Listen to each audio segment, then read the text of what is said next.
Here now, News Nation senior national security analyst, retired Lieutenant General Richard Newton. Good morning to you and welcome as always. The president a moment ago said they understand that they can't have a nuclear weapon. Do you agree?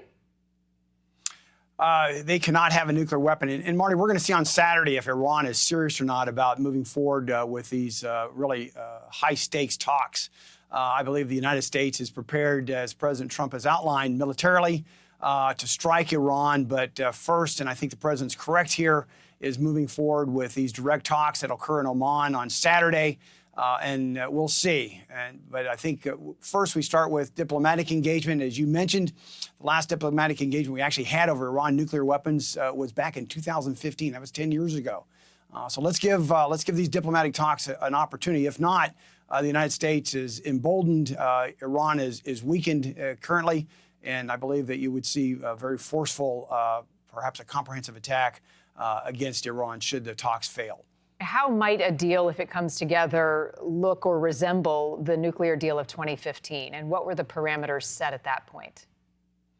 Well, I don't think it'll look anything like that nuclear deal back in 2015. I think you're going to see a much more stringent deal. The president has outlined, and Mike Waltz alluded to that in the top of our conversation, our national security advisor, that there are three elements. One is complete dismantlement of the Iranian nuclear weapons development program.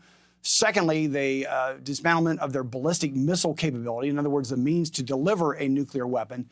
And the third, which is very important, is what I would call an anywhere, anytime inspection regime that would compel the United States and a third party to inspect to see if Iran was holding up to its end of the agreement. That was not in any of the cards back in 2015, and hence why President Trump walked away from those talks in 2018. Yeah, I think we can be hopeful that there is a diplomatic solution here and a deal is reached, but planning for the what if. What happens if talks fail? Well, as you know, hope is not a strategy. You and I have talked about that many times. We have extraordinary capability now in the region.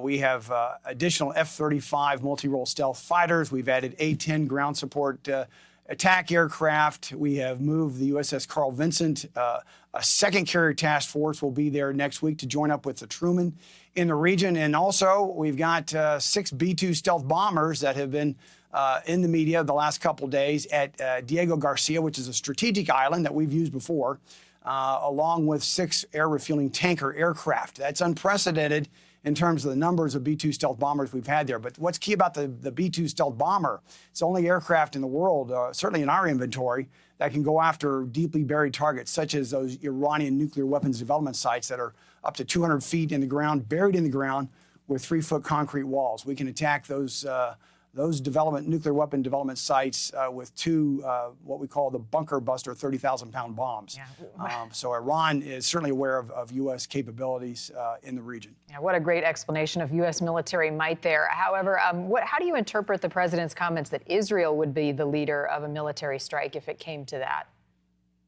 Frankly, I would expect that. I think you're going to see Israel will be in the lead for what I believe not a surgical strike, Marnie, but a comprehensive strike, say, over a period of days. But the U.S. will be in support because of, I think, the combined interests, certainly from a global security aspect of this. The fact that Israel has withstood 2 Iranian surge of ballistic missile attacks, if you recall, back in April, and certainly back in October. And then Israel on October 26th led a very capable surgical strike against Iran with their F-35 stealth fighters and other capabilities. I would keep Israel in the lead, and I think that's really was on the top of the topic list with President Trump and Prime Minister Netanyahu earlier this week. So I would not anticipate any other scenario other than Israel leading, but a very, very strong support by the United States. All right, retired Lieutenant General Richard Newton, thanks. Nice to see you, as always. Good morning, Marnie. Thank you. All right.